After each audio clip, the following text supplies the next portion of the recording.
I left the city for peace, tired of honking horns and endless crowds. My escape was an old colonial house deep inside the jungle. Isolated, abandoned, silent.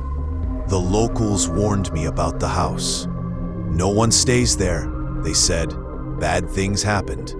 I laughed it off. I wanted quiet. And for the first few days, it was paradise. Rain against the windows, coffee by the fireplace, mist curling around the trees. Then came the night that destroyed everything. A storm hit, like the sky was splitting open. Wind howled, rain slammed against the windows, and lightning lit up the house in short, violent flashes. I sat by the window, coffee in hand, watching the storm, when a knock on the door made me jump. At first, I froze. Who could be out here at this hour? Another knock, harder this time. My heart thudded as I walked to the door.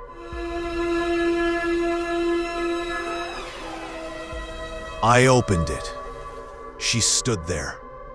An old woman, soaked to the bone, white hair clinging to her face, pale skin like wet paper. Her eyes, too wide, too empty. She held a broken umbrella, and her voice cracked like dry wood. My car broke down. Can I stay the night? Everything in me screamed no, but she was old, alone, and the storm was brutal. I nodded. Come in. She stepped inside, leaving wet footprints that didn't dry. Her clothes dripped onto the floor, and her lips curled into a faint smile that didn't reach her eyes. As I hung her coat, I saw the mirror in the hallway. For just a second, just a flicker, her reflection wasn't normal. Her face was stretched, her mouth wide, like it could swallow me whole, her eyes black pits. Then lightning flashed, and she was normal again. My stomach twisted. Was I imagining things? She sat by the fire, staring into the flames without blinking. I tried small talk. She barely spoke. When she did, her voice was cold, like something old and rotting. I used to live nearby, a long time ago. She smiled, and for a heartbeat, I thought her teeth were sharp. I looked away. The storm roared louder. The lights flickered, and my phone was dead. As the night crawled on, things got worse. I saw her staring at the locked door at the end of the hall. It was a storage room, sealed since I bought the house. Why did she keep glancing at it, like she knew what was inside? Then I heard whispering.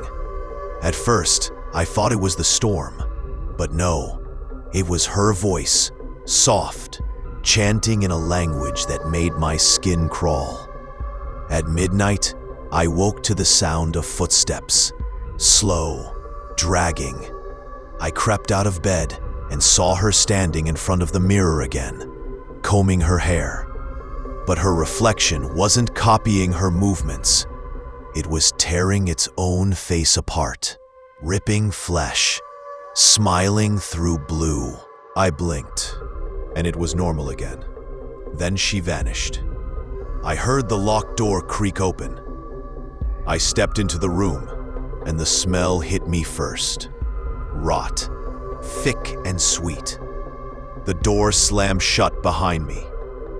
I found old photos scattered on the floor. In every picture, the house looked alive. Parties, dinners. But there she was, in every photo, unchanged, always standing in the background, smiling. My breath caught.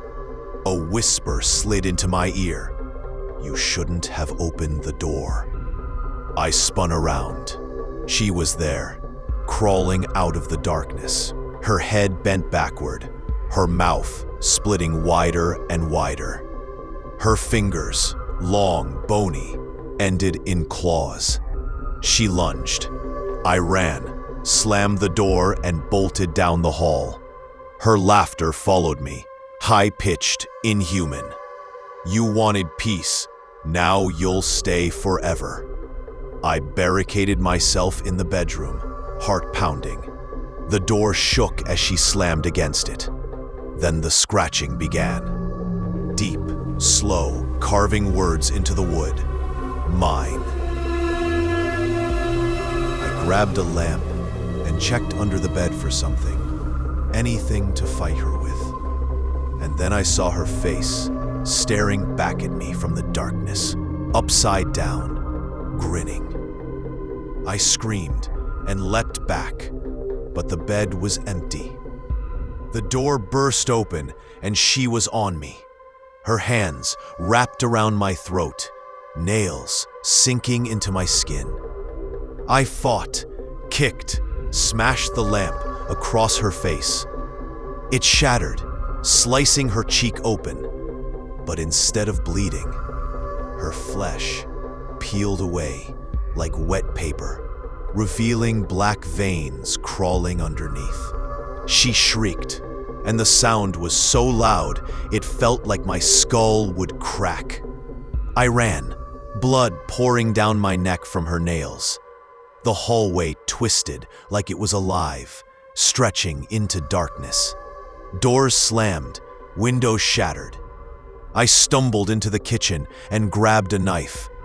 But before I could turn, something yanked me backward. She slammed me into the wall so hard my ribs cracked. I felt blood bubbling in my mouth. She dragged me by my hair down the hallway, leaving a smear of red on the floor. I clawed at her hands, but her grip was like iron. She threw me into the mirror, shattering it into shards that sliced deep into my arms and face. I screamed, tasting metal. She crouched beside me, smiling with that wide, impossible grin. Her jaw unhinged, stretching until it reached her chest. Her tongue slithered out, black and dripping with slime. I want your voice, she whispered, and bit into my throat. The pain was fire. I thrashed as blood gushed, soaking the floor, my screams choking into gurgles. She tore chunks of flesh from my neck, biting deeper, her claws raking my stomach open. My guts spilled onto the wooden floor with a wet slap. Tears blinded me as she leaned down and licked the blood from my cheek. So sweet, she hissed. I tried to crawl away, leaving a trail of red. But she grabbed my leg and dragged me back, slamming my face into the shards of the mirror. My skin peeled. My eye burst in a spray of blood. I screamed until my voice broke, but it didn't matter. She kept cutting, biting, ripping. She pushed her hand into my chest, fingers curling around my heart. I felt it beat one last time before she ripped it out and bit into it like fruit. My vision faded as I saw myself in the mirror, a mangled corpse, my face gone, my body torn open, and behind me, she stood, smiling, blood dripping from her mouth. Forever, she whispered, and everything went black. When the storm ended, the house was silent. Days later, police found nothing, just blood smeared on the walls and a mirror leaning against the hallway. In the mirror, if you look close enough, you can still see me, screaming, pounding to get out.